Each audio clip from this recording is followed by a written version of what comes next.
Hello everyone, my name is Hug, and in this video I will be showcasing you the most essential Weakauras that I think you need as a Frost Mage to be able to maximize your own gameplay and your own DPS when playing M+, as Frost Mage currently stands. So, the first Weakaura I will show you is just my general Mage Weakaura, and more specifically the Frost one. Now, this is a Weakaura that isn't mine. I did not create it. I got this from my good friend Creepins. He showed me this Weakaura. It's the NotUI Mage Weakaura. It's a really good general Mage Weakaura, and I highly recommend it if you don't have one already. And in this Weakaura, you'll see that there are 3 different options depending on your spec, and then you'll have the additional options such as resources, which will be your mana bar, you'll have your icicle tracker, you will have your fingers of frost tracker, etc, etc. You will also have the specials, which in this case would be SKB. You'd have your ring of frost orb tracker here with your fingers of frost charges, and then you'll have your reminders here, which will show you your barriers, your time warps, mirror images, and more. And then you'll have some extra options here so that you don't really have to look into. But in the first Weakauras, you'll see where we will be tracking every single spell that you can necessarily need, and these are reactive, so if you don't have it talented, it will not show up here. If you do have it talented, it will show up here, alright? So, if you don't already have one, I recommend that you download this. It will make it easier for you to track, but it is not 100% necessary. You can get by with just using your normal UI that will track your spells just as they come in the base game. Now, the second Weakaura that I highly recommend, and this is the Weakaura that I would say is the most essential Weakaura if you want to play Frost reliably, keeping up with your Splinter Storm or your Spellslinger hero talents. I would say this is the Weakaura that you definitely need. It's called Lorne's Instant Winter's Chill Snowflake Edition, and I've seen some of you ask about this one in the comments, and I will link all of these Weakauras in the description. So if you want to find or grab any or all of them, they will all be available down there. Now, you can't see it here, but what this does, if I attack this dummy, is you will see these snowflakes show up. Now, the first hit is a bit buggy, but if I cast a flurry here, you'll see that it tracks both my Winter's Chill. So if I consume one, you'll see that one disappears and I have one left.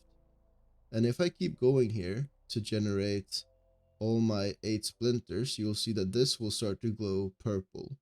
That means that I have an incoming Splinter Storm, which means I will get 2 Winter's Chills added to my target right here.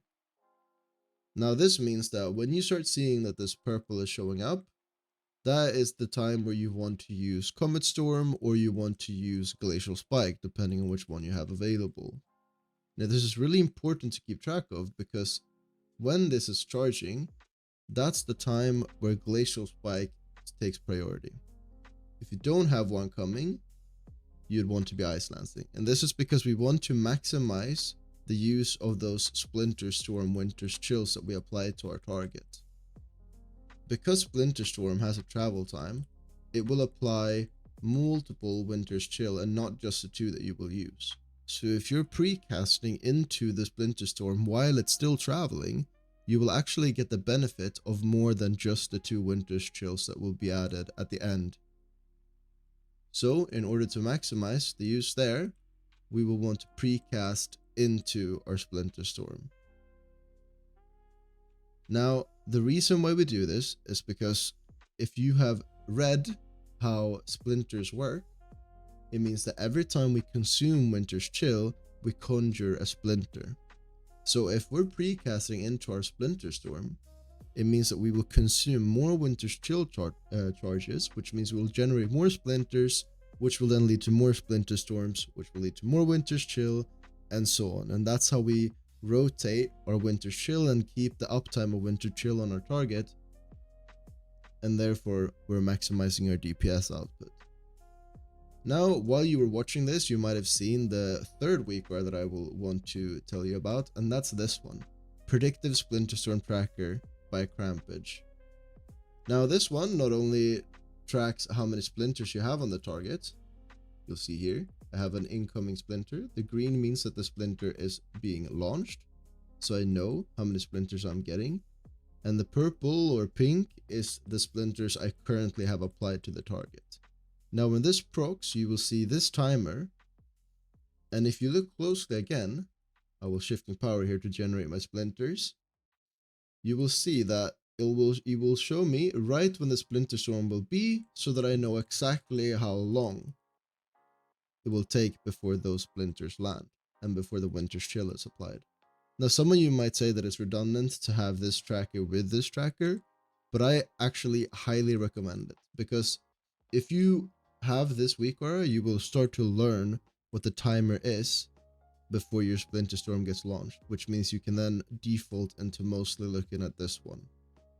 And this one is important because now you won't have to look at your target to see how many Winter's Chill stacks you have. This one is also good because this consumes the Winter's Chill the moment I press the button and not when the spell lands, which is very important to know because that's how Frost Mage works.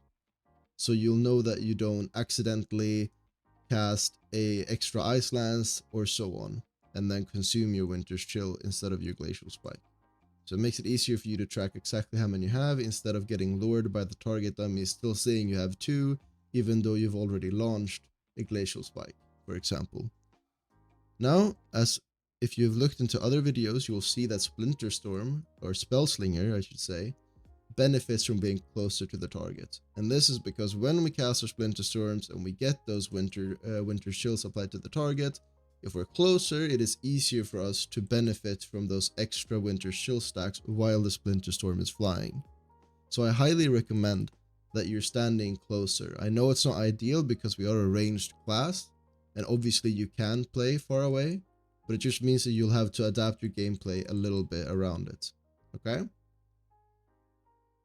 Now, another reason why I say it's really good to have these two combined is because you do want to keep track of your splinters without having to stare at your target's splinter count. And it's also really good to know what your incoming splinters look like. For example, if I know that I am at 8 here and I'm far away, I can already start casting my Glacial Spike and it'll land as my Splinter Storm is coming out. As you saw there, that we crit. Now, this is a min-max that not everyone will have to do, but it's a good way to really get into the groove of maximizing our output. So if you know you're standing far away, that you know that it'll take a little bit longer for your slow spells like Glacial Spike to land, and therefore you can utilize this predictive Splinter Storm more. Outside of that, I would say there aren't any extremely essential Weakauras that are specific for Frost Mage. You obviously have your Mythic Plus Weakauras. Now a lot of these became redundant when Blizzard reworked how M Plus works. But I would still say that there are many out there that are useful, like this one, spell CDs on nameplates. It's really good. It will show you a spell next to the target's, or not your target, but just any mob's nameplate, which will then count down exactly when it will use the spell that you need to interrupt or CC.